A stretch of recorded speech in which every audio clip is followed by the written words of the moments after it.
നമ്മളൊരു നേഴ്സ് എന്ന് പറയുമ്പോൾ എല്ലാവരും വിചാരിക്കും നമ്മളൊരു കുറേ മെഡിസിൻ കൊടുക്കുക, കുറേ ഫയൽ എഴുതുക, ഡോക്ടേഴ്സ് പറയുന്ന ഓർഡേഴ്സ് ക്യാരി ഔട്ട് ചെയ്യുക. അത് മാത്രമല്ല, ആക്ച്വലി നമ്മളൊരു നല്ലൊരു ലിസണർ ആയിരിക്കണം.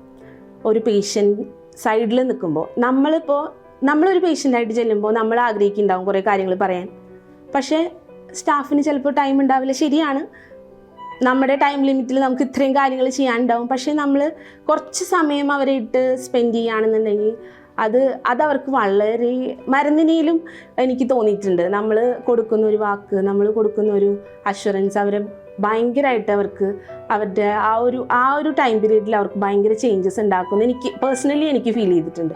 ഞാൻ അതുകൊണ്ട് അത്യാവശ്യം സംസാരിക്കുന്ന ഒരാളാണ്, പേഷ്യൻസിനോടാണെങ്കിലും ബൈസ്റ്റാൻഡേഴ്സിനോടാണെങ്കിലും. കാരണം നമ്മൾ അവരോട് കമ്മ്യൂണിക്കേറ്റ് ചെയ്യുമ്പോൾ അവർ ഫ്രീ ആവും. കാരണം നമ്മൾ എന്താണ് നടക്കുന്നതെന്നുള്ളത് നമ്മൾ അവരോട് പറയുക. അപ്പോൾ അവർക്കത് മനസ്സിലാവും. കാരണം അവർ എപ്പോഴും ഇറിറ്റേറ്റ് ചെയ്യില്ല ആരും.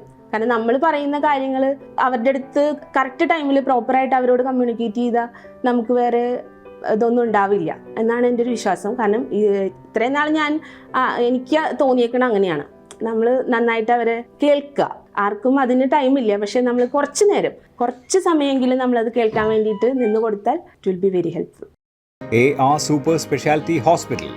Your health, our priority.